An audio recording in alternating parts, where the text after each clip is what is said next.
Now you can wear the glasses. It's fine. It's You good. wanna outswag me? Ah, never. I can't outswag you. I cannot outswag you. It's impossible.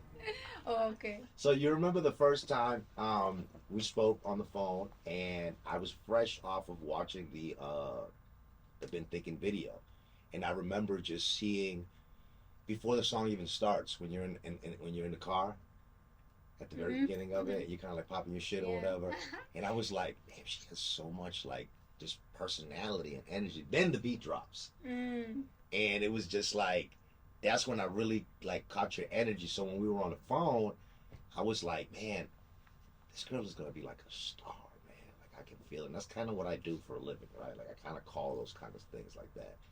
And now fast forward, and Jordan said, yo, she's coming to the market.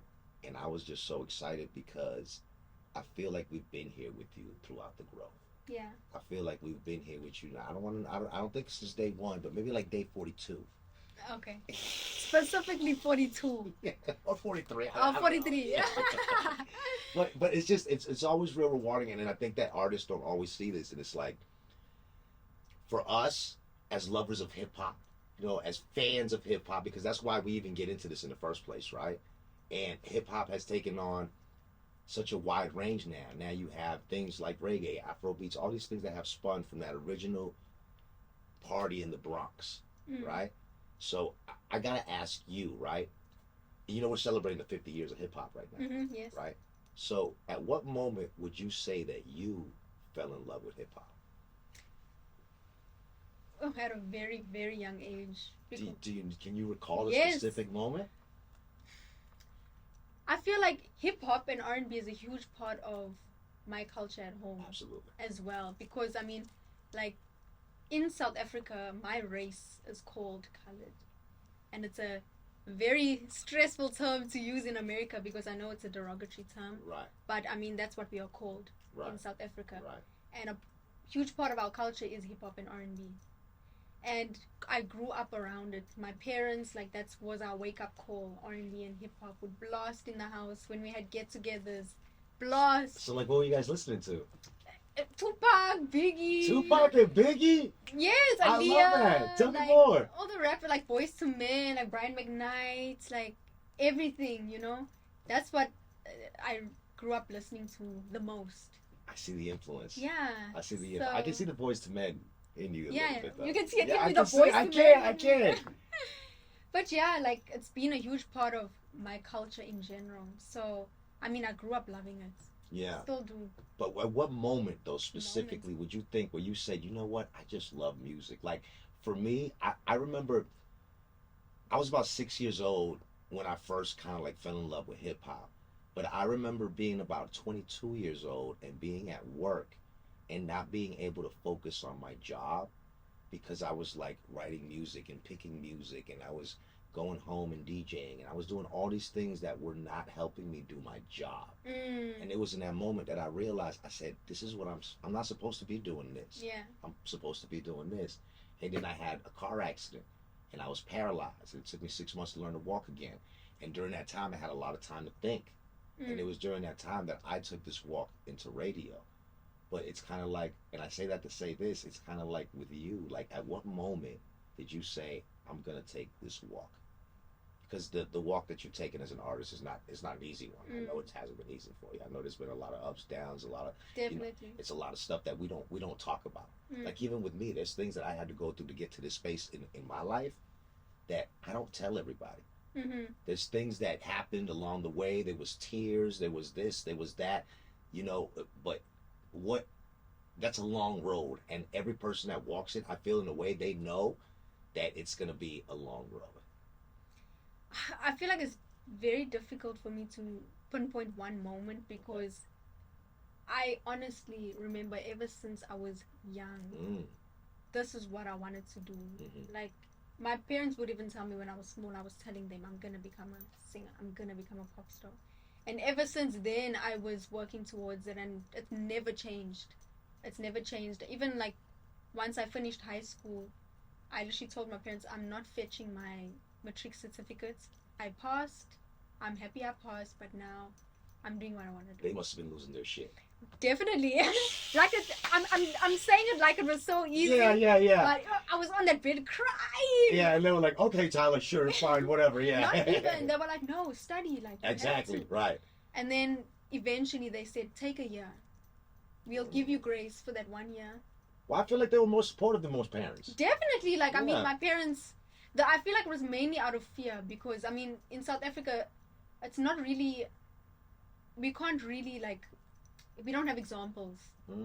Like, I want to be on, like, Rihanna level, like, Drake, and we haven't had people So that coming are out of South born- Africa, is that kind of like, No. is that like perceived It's taboo. unrealistic It's like almost? it's unrealistic. Yeah. Yes, like my parents are like, "You're a big dreamer, but like, my girl, Right. be realistic now." Right. And I mean, I've always been. What do they big say now? Dreamer. Now they can't believe it. I'm taking them to. They're like, Christmas girl, I'm now. so proud of you. Yeah, but I mean, they always proud of me, but Yeah. they had to see it in order for them to let me go. Absolutely. Well, you know what? I say that because look, like with my mom, when I first came to Dallas, she thought, and she told me this. She literally said this to me, and I was like, Mom, what the hell? So she says to me, she goes, when you came to Dallas, I just thought it was kind of a phase you were going through, and you were gonna kind of like go there, you were gonna try, you might fail, but you'd come home. But you never came home. Not only did you not come home, you established a kingdom for yourself there. So, to me, when she said that to me, as much as it hurt my feelings, at the same time, it kind of made me feel like, yeah, you did that shit, bro. Yes, you did. That's how I feel about you. Thank you. That's how I feel about you, because I know that not a lot. Like, you don't, like, you're not like, oh, here's the next hot record coming out of South Africa. Like, that's not a thing. Yeah. You know what I mean? So, but to Yeah. have you here at this point, that's why I'm saying, that's why for me, this record is so big, because I feel like it's historic. Yeah. And you're making history. That sounds so dramatic. You're making history. It's true. It's true, though. Yeah. But see, sometimes that's the thing. When we look back on it, we're like, oh, shit, that was a moment in our history. Yeah. But when we're living in it, we just kind of go Yeah, through it we like kinda whatever. You ever like- notice yeah, it? Like yeah, crazy? yeah. Like you just kind of go through it like it's I whatever. want to one day look at this video and be like, whoa. You will. You will. Yeah, so, You'll be like, I future remember that guy. Tyler. Yeah. And from my homie, Tyler in this thing all the way from South Africa, making big history. So look, what was the feeling here? You know, we had you here at the meet and greet today, and we damn near had a party. Yes. We no, had I food, didn't we want had to some- leave. I didn't want to leave. Nah, it was such a vibe. Like all of you guys, the accents, the vibes. Yeah. Like, I love it. Yeah. And what have you? How long? You're here from till tomorrow, right? Yeah, I'm leaving tomorrow. See, so we gotta have you here long. We have to get like the Yeah. Dallas experience. For real, like I heard that there's horses walking around, so I'm trying to ride those horses. I don't know if they're around here, but Oh. they're out there. Wherever So look, they it's are. funny because when I first came to Dallas, that was my first thing. I was like, Dallas. So it's like horses and stuff Yeah, like yeah, that. yeah. Like because that's what you think, but because that's what you see in the movies, right? Mm. But Dallas is really like a major commercial city. It's a big hub. You can't move a record nationally in this country without it coming through Dallas Oh. because we're the number 5 market. So in order for you to get into all those other bigger markets, it has to go through Dallas, Yeah. right? But the main thing, do you like to go to clubs and stuff like that, or? Sometimes I'm really like an inside person. Like Okay, I love being okay. inside, but when I'm out, I'm out, and I Okay, have to be. because you know we're known for our strip clubs. Oh. Yes. Oh. Yeah, we're known for our strip clubs. Like everybody that comes to Dallas, the first time, am I lying? Am I lying? Am I lying? Let's go. Okay. Yeah. Let's go. And it's like That's like where I'm at. when We you go to just right, there. you were just at the strip We club were on just Saturday. there. You're like We were 2 just at the minutes strip ago. club on Oh. Saturday. Yeah, Where's just your hanging out. business? Okay. Just hanging You're out. having a business meeting. Yeah. No, those happen in the strip club too. Oh wow. And you can order food in the strip club, You have Yeah. to. Okay.